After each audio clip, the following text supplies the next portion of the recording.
Good afternoon, everyone. FDIC only has 2% to cover all the deposits in American banks. What's going to happen with our lives with no electricity? Europe's about to find out. And these data centers everywhere, collecting all of our information every time we click a mouse, how much gold, silver, copper, and other components are inside. Let's take a look.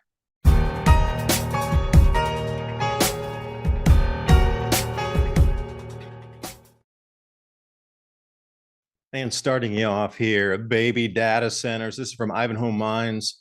How much metal's used in one? They're collecting, siphoning every keystroke across the planet of everything we're ever doing and ever will do for now. We'll go through the individual components. I'll wide this chart out here, but right in the beginning, it says copper. What's that?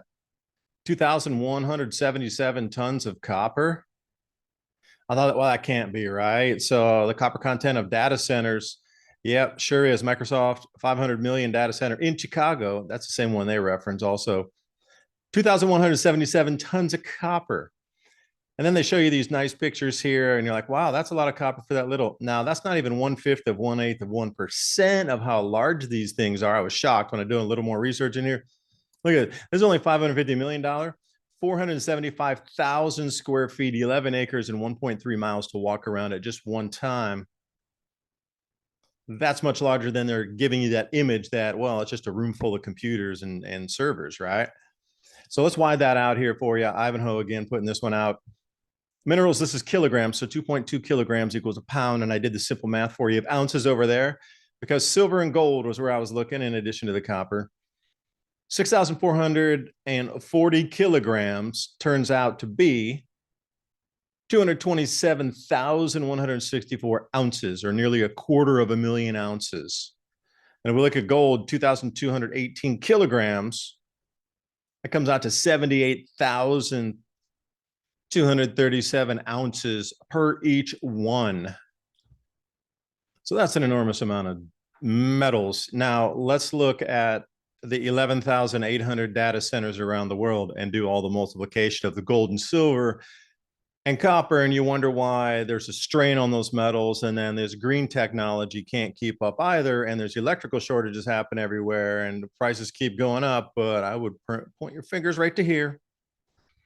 And also, let's talk about tungsten, the third red lettered entry there. Tungsten, 2,426 kilograms, almost the same monatomical weight as gold. And China announces export controls on 5 critical minerals.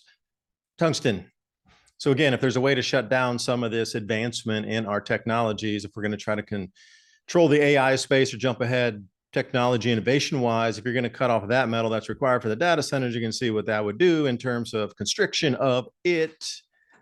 So here we find the razor's edge of our world as we look for metals to construct things that are not going to be, well, widened out to the full possibilities of a lot of plans that we see. There's going to be some constriction somewhere. So where do we go next?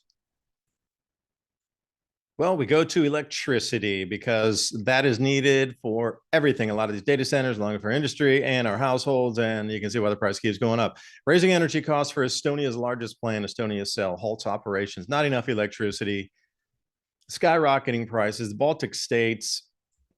Because when we look at this, would you be able to stop this? This is the largest steel manufacturing plant in Korea in the world. You can't just stop this on a dime because you ran out of electricity or prices are too high. Once you shut that down, it takes months and months and months to bring it back on. Adjusting pressures. We saw the same thing with BASF in Germany. They hadn't shut some of that stuff off for over 100 years. And, now their industry is gone. But I assure you, the metal will be found for this industry right here, taking you back to the 1940s. Certain industries will never lack, and this would be one of them. How fast can stock market sentiment change in an instant? Just ask NVIDIA investors. Nearly $600 billion in market value wiped out overnight. No warning, no second chance. Noble Gold Investments is alerting all clients, diversify now. Market crashes don't wait, they strike fast, devastating the unprepared. For nearly a decade, Noble Gold Investments have helped thousands protect their wealth with gold IRAs and physical gold. With over $2 billion in precious metal sales, Noble Gold is the trusted choice for Americans serious about financial security. Gold, it's real, it's yours, it retains value. And now when you open a qualified account, you'll receive 2 5-ounce Silver America, the beautiful coins, free. Are you diversified? If not, when? After your portfolio is down 10, 20, 30%, or will you protect your portfolio now? Go to 2030gold.com. That's 2030gold.com. Or give Noble Gold a call, 877-646-5347. Don't just grow your wealth, guard it. But the EU patted itself on the back as they symbolically and then eventually cut off the unified BRELL grid that was from Russia to the Baltic states. Look how happy they are, smug. But those are your prices there for Estonia, Lithuania, and Latvia. Up, up, up, up. What do you think the citizens are going to be doing there with those prices? Wide out on the map here, you can see where it is, Estonia, Latvia. They were all part of that power grid that came from Russia. And, oh, we have to cut off Russia. So then they're also going into the dark, and they're going to be paying 2 to 3 times more for their electricity. That would hurt anybody. Paying triple for your electric bill, ouch. And then their industries are shutting down, double ouch. All self-inflicted, all self-inflicted. Let me go off multipolar market here. EU residents cannot afford heating. They cannot afford heating. That's just because the price has risen by 50%, that second to last sentence there. So I'm looking at this as like, is this a planned shuttering of the economy in Europe? Because they did it first with natural gas, and we saw the complete destruction of the European economy. Germany taking one of the biggest hits because of, again, BASF, all the manufacturing going on there. But once they cut the natural gas, that huge component of business and driving factory production and heating in homes, it just knocked the legs out. Unemployment went crazy. And then everybody's electrical bills spiked. And now they're at this point where they need to choose whether they're going to eat or they're going to heat their home. Almost 50 million people in Europe. That is unthinkable in today's world. Like, what kind of situation have they really gotten themselves into? And it's not the citizens, it's the smug, unelected officials that have put them, and I'm going to say purposefully, into this position. But why is more the question. And we see all of these things unraveling across Europe. And now with the restructuring of our monetary system in the United States, what is planned? Is this the reset in action here that we're seeing? Because that, without looking at it, you could say that's an enemy from within. Like, why are they doing that to the continent itself? And also wanted to talk to you about bank deposits here. I got this off Patrick Bet David's feed.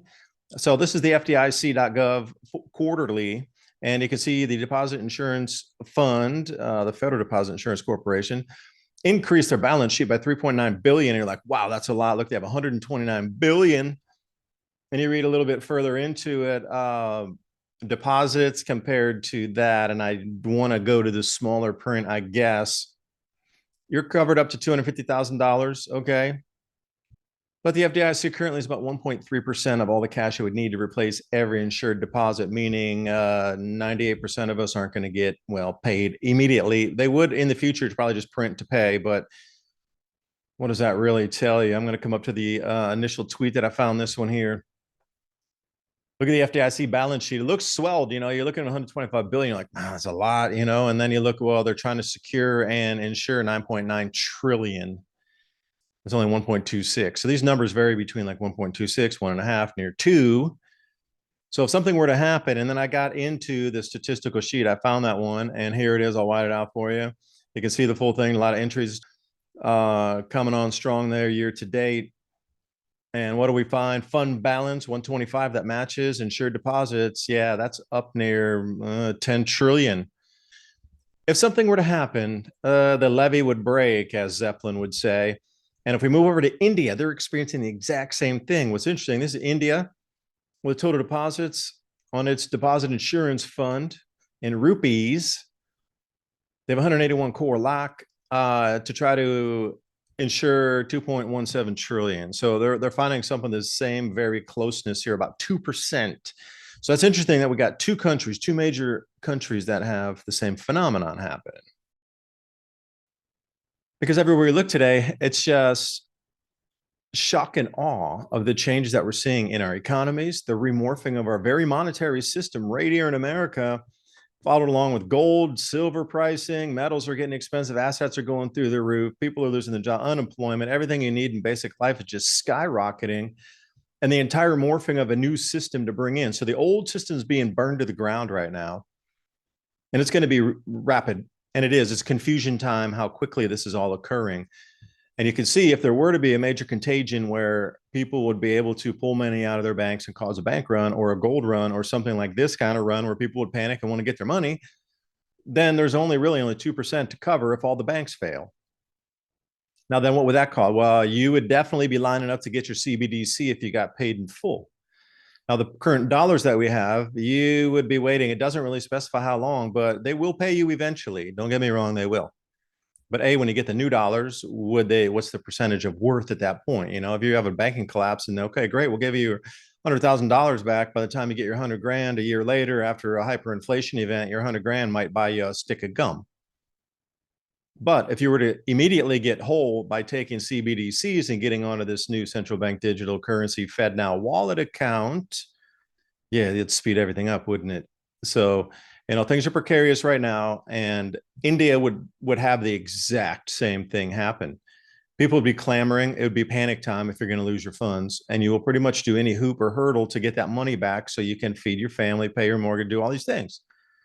So just word to the wise there. These are the numbers that are out there, and we're seeing the contagion roll through many markets, and we're just walking a complete upset. And, you know, really like lifting and throwing the tables of the money changers over right now in appearance.